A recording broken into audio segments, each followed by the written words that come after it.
Good morning, everyone. Robots are on the move across Italy and on land and in the water with just one job, and that is to protect the environment. Tina Cross has that story. This four-legged robot isn't just strolling in the park. It's a machine on a mission. Researchers at University of Pisa in Italy programmed the dog-looking bot named Animal to track the health of plants and record the impact animals have on their habitat.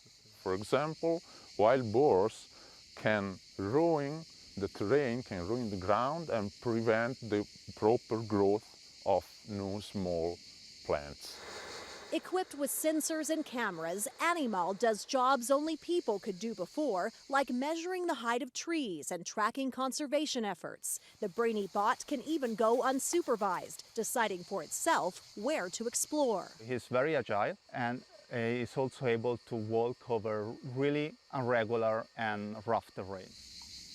But he's not completely self-sufficient. He needs a battery change every 2 hours. Robotic technology is booming in popularity across Italy. Earlier this year, officials rolled out a robotic dog named Spot, designed by Boston Dynamics to patrol the ancient ruins of Pompeii. Other robots are diving deep to explore underwater marine habitats, helping scientists map seabeds faster, since bots don't need to breathe and can stay on the job longer than people. Researchers hope to put more roaming robots on Earth to help protect and preserve it for years to come. Tina Kraus, CBS News. The explosive oak fire near Yosemite National Park is just one of the many that have burned across the West. Experts say this is partly due to heat and drought conditions brought on by the global crisis of climate change. CBS senior national and environmental correspondent Ben Tracy's had an exclusive interview with someone under immense pressure to act, California Governor Gavin Newsom. Raging wildfires, epic flooding, record-shattering heat waves. Climate change is turning summer into the season of suffering. Preview of things to come, so familiar to so many Californians, to Americans, to people around the globe. And California Governor Gavin Newsom is outraged that so far Congress has failed to pass comprehensive climate legislation. It's malpractice. It's shame. I'm ashamed that these Republicans and one or two Democrats have put us in this position. In a letter to President Biden, Newsom accuses Republicans and climate deniers in Congress of doing the bidding of polluters. It's not really a surprise, though, that the Republicans would oppose this climate legislation. So did President Biden overpromise or underdeliver?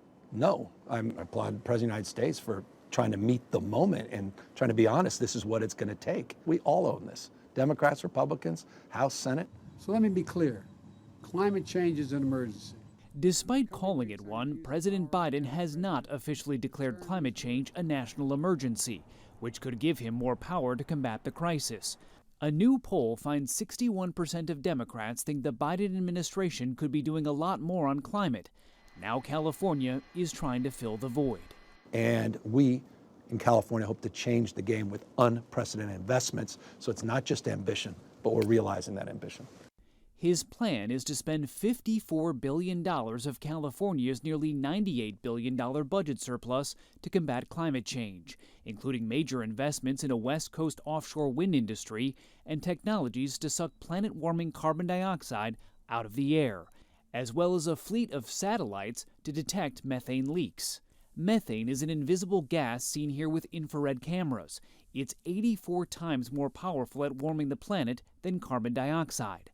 Leaks can happen during fossil fuel production and largely go undetected. And methane's overlooked because it's unseen. The L-band is going to be imaging the Earth globally. So Newsom visited NASA's Jet Propulsion Laboratory in Pasadena, California, where they're building another satellite scheduled to launch in 2024.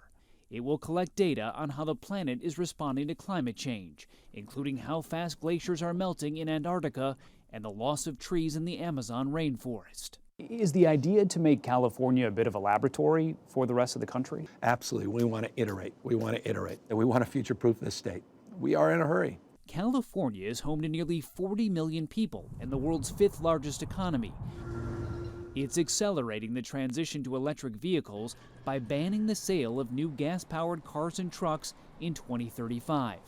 But Newsom may have another year in mind, a run for the White House in 2024 if President Biden decides not to seek re-election. A lot of people think you're positioning yourself to run in 2024. I'm positioning myself to sleep better at night than I'm sleeping right now. At the end of the day, there's one overriding powerful force on the planet. It's Mother Nature. She bats last, she bats 1,000. And he says the devastating changes we're now seeing around the world should motivate us to take climate change seriously. Ben Tracy, CBS News. Around the world, climate change has brought higher temperatures, extreme weather events, and melting ice caps. Soon, climate change will show up in your freezer. Popular ice cream flavors are now endangered. The raw ingredients harder to grow in a hotter world. Elise Preston traveled to Vermont to get the full scoop on this one. It's chocolate chip cookie dough day inside the factory where Ben & Jerry's makes its ice cream. Bite-sized chunks of frozen cookie dough get added, followed by chocolate chips. But climate change is threatening this popular ice cream pint and many others. All of these flavors in the cup are endangered. They are, because they've all got cocoa, coffee, vanilla, nuts. All of these ingredients are actually now under threat. Cheryl Pinto is known as the sorceress at Ben & Jerry's because she sources all the raw ingredients. She says sustainable chocolate is getting harder to find. 60% of the world's chocolate comes from West Africa, where poor farmers are facing the effects of deforestation. 80–90% of the trees are gone. When you start removing the forest, you actually impact the regional weather patterns. Researchers forecast 90% of the area in the region currently used for cocoa cultivation won't be able to grow the crop by 2050. And the type of coffee being used in 70% of worldwide coffee production can't tolerate temperatures over 73 degrees. Unfortunately, where we grow coffee, which is more towards the equator, those areas are getting affected the most by climate change. Plant scientist Dr. Alan Van Dyne says farmers will need to adopt new species of endangered crops. I'm an optimist. We're finding varieties that can take the heat a little better, and some crops are going to thrive more than others. But Van Dynes and Pinto agree. New varieties will taste different and cost more to grow. What we have to do, though, is be very aware of where our food is coming and how do we support those farmers. She says in this warmer world, consumers should demand their cold treats are sourced well. Elise Preston, CBS News, Waterbury, Vermont. A merger for the skies, what this new airline could mean for you when mid-morning returns.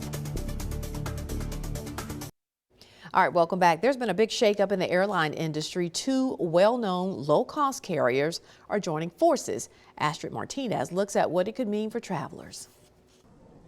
JetBlue is bringing a new airline on board. The carrier is buying Spirit Air for $3.8 billion, which would create the nation's fifth largest airline. The deal comes just one day after a potential merger between Spirit and Frontier Airlines fell apart. We've known for weeks that Spirit shareholders were favoring JetBlue's offer over a competing one from Frontier. David Slotnick from The Points Guy says if the deal holds, Spirit will fall under the JetBlue brand. By acquiring Spirit, they can basically double in size overnight.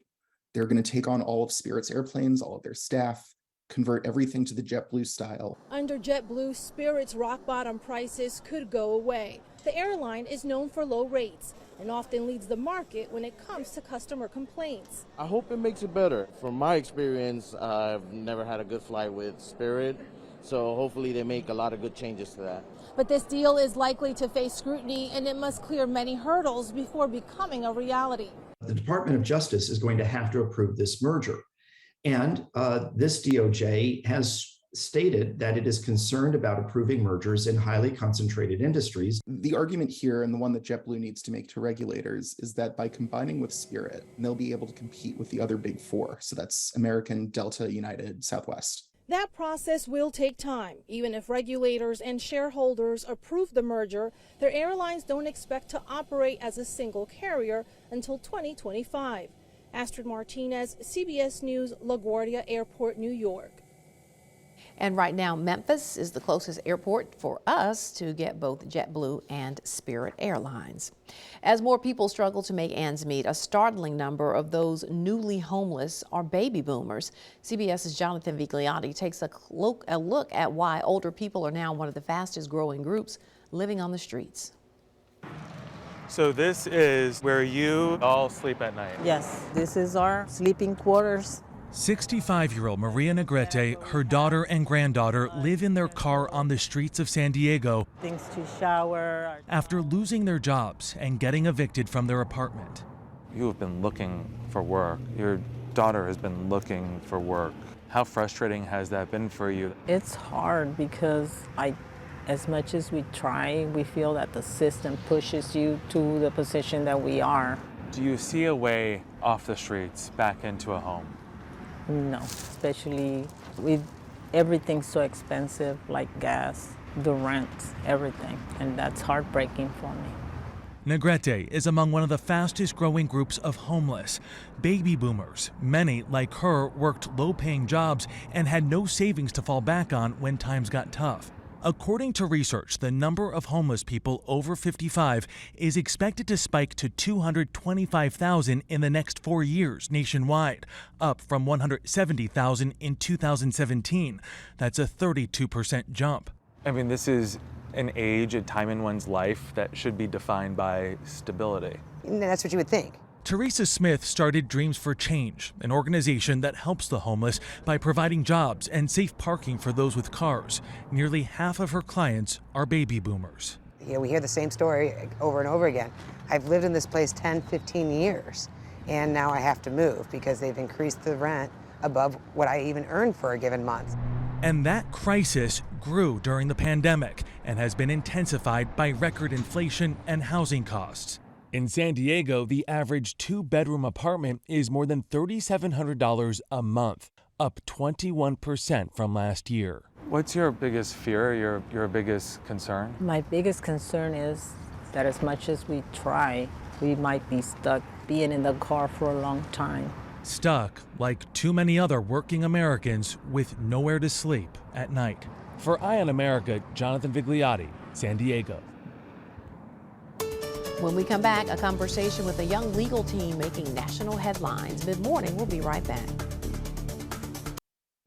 Welcome back. For weeks, the personal problems of Johnny Depp and his wife, Amber, or ex-wife that is, Amber Heard, were played out in public. At the end of a high-profile defamation trial, the court ordered both parties to pay, but ultimately it was Depp who appeared to win in the court of public opinion.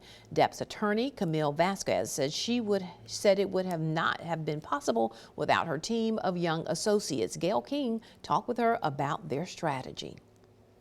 Have a seat. The sordid defamation trial between Johnny Depp and Amber Heard was watched by millions.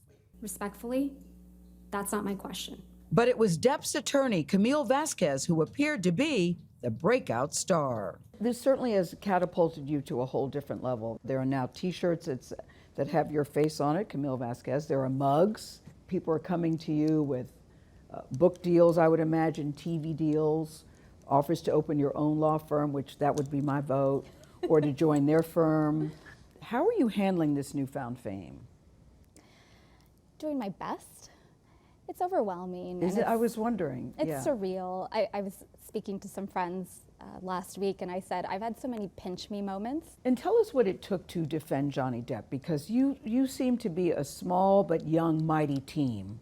We were strong and young, right? I mean, it's a story that I don't think has been told until now. We were, most of us, under 40 years old, which is unique for a case of this magnitude. This case, I think, called for a younger team. Why? Why did you think that? Because the parties were young, right? And they resonate with a younger audience. And you need their perspectives. I think young people have a fresh perspective on especially these issues. The issues that we were discussing in this case, abuse, Me Too, those were the issues. So Camille Vasquez, who just turned 38, and Ben Chu, a partner at their law firm Brown Rudnick, brought in 5 associates, including 32-year-old Sam Moniz. That jury was taking its responsibilities seriously. And 34-year-old Jessica Myers to help fill out Depp's legal roster. We met them at their New York City office. How did you pick these two to be on your team? Well, Jessica's a fantastic writer, as is Sam. And I think for people that know a little bit about the law, it's not just what's on camera, right? It's not just us objecting and getting to do the fun things, right, like a witness. And so for Ben and me, I mean, we just identified talent. So the lack of experience and age didn't seem daunting or wasn't concerning to any of you? To any of you? You know, Jess? in my experience, I think young attorneys, they're closer to sort of the laws and the rules because we're the ones who are sort of researching that, and so I think it was actually an asset overall. Sam? And closer to the facts too, you know, you get in the weeds and the facts. And I think this is a great team. I mean, lack of experience aside, and we do have some experience. Yeah. Lack of experience I like aside. that, Sam. You know, we have some experience. I'm not trying to say you didn't know what you were doing, but you know what I mean when you look at the big picture, and this was such a big case. But there was a lot of raw talent on this team too. I mean, Camille became a star for good reason. Jess did, you know, Jess did Johnny's direct examination and did a phenomenal job. And you know, there was a reason she was put up there to do it. It was because the partners and everybody knew she could. Let's talk about that. You did the direct examination of Johnny Depp. Your Honor, we call Mr. John C. Depp. I had done a witness at a trial before, but this was the first time I had done a direct examination. All right, so, Jessica. So take us inside your head that morning. You know, there was a level of nerves. I think I kept waiting for this overwhelming sense of nerves, but I think, you know, once you get up there, it just feels kind of natural and you just, you know, do what you do. Sam, for you, was there a turning point for you in the case? I think for me it was more of a gradual process of realizing that our story was coming in. Things can go very badly wrong at any moment, and they never went wrong, and we told the story we set out to tell. And let's talk about cameras in the courtroom, Camille, because Amber Heard's team did not want cameras in the courtroom. Why did you want cameras in the courtroom? I think that was important to the client. For Johnny, it was about finally being able to tell his story. And these are horrific allegations that were made against him. He needed to be able to tell his story, so it was important. You know what, Camille? There were horrific allegations on both sides. I mean, I think some people could look and say, were there any winners here? Clearly he won in the court of public opinion. Clearly he won legally too. But was he damaged in any way because of this? I think he came into this case thinking he had nothing else left to lose, Gail. And I think for him, it was, he had to put it all out there. Vasquez says the team of younger attorneys gave them another advantage. Something I didn't say, which I'll say to you now, is that I think the pressure of it all made us probably over-prepare. So we were really prepared. And I think that can't be understated. You know, there were also, with all of the fame, also comes all the pettiness and cattiness, and some could say haterade, I call it, because there were a lot of social media rumors that you and Johnny Depp were romantically involved. Right.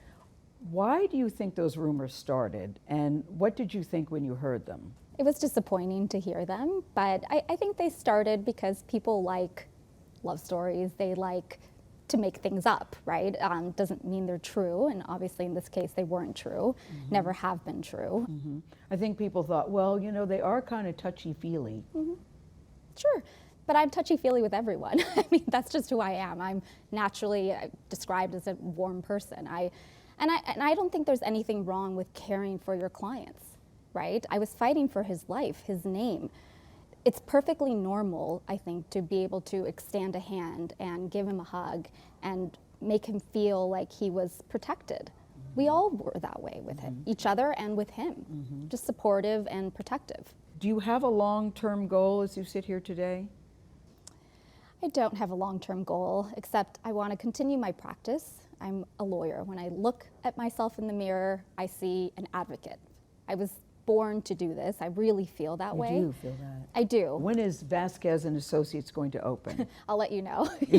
Gail King, CBS News, New York. The sounds of lives put to music. We'll explain just ahead on Mid-Morning. Welcome back. A Los Angeles psychiatrist is using his love of music to help facilitate a conversation around mental health. He wrote an award-winning opera that explores the struggles of America's military veterans. Danya Bacchus has the story. It's rare to find medical research presented as a libretto. But at the University of California, Los Angeles, psychiatrist Dr. Kenneth Wells is striking a chord about the mental health struggles of military veterans. His award-winning opera, Veterans Journeys, is based on years of research interviews with veterans and their family members conducted by the RAND Corporation and UCLA. I was very touched inside by the story of the challenges and the story of recovery for veterans and their family members, which reminded me of my own upbringing. The son of a World War II veteran, Wells touches on themes of post-traumatic stress disorder, homelessness, and recovery. He integrates his research, clinical, and personal experiences working with the veteran community. Jamie Chamberlain portrays the wife of a Vietnam veteran who struggles with PTSD. Opens kind of an active and courageous dialogue because it's a really hard thing to talk about. Dr. Wells says the underlying theme is hope. I'm a provider, and that's kind of message number one. There is hope, and you are not alone. He wants that message to hit the right note with audiences, spreading awareness and understanding. Danya Backus, CBS News, Los Angeles. And audience reaction to the opera is also part of the research. A formal survey was done before and after the premiere streaming performances. And we'll be right back to wrap things up. Stay with us. All right, stay connected with us. You can email us. You can also find us on social media. Have a great day. We'll see you next time.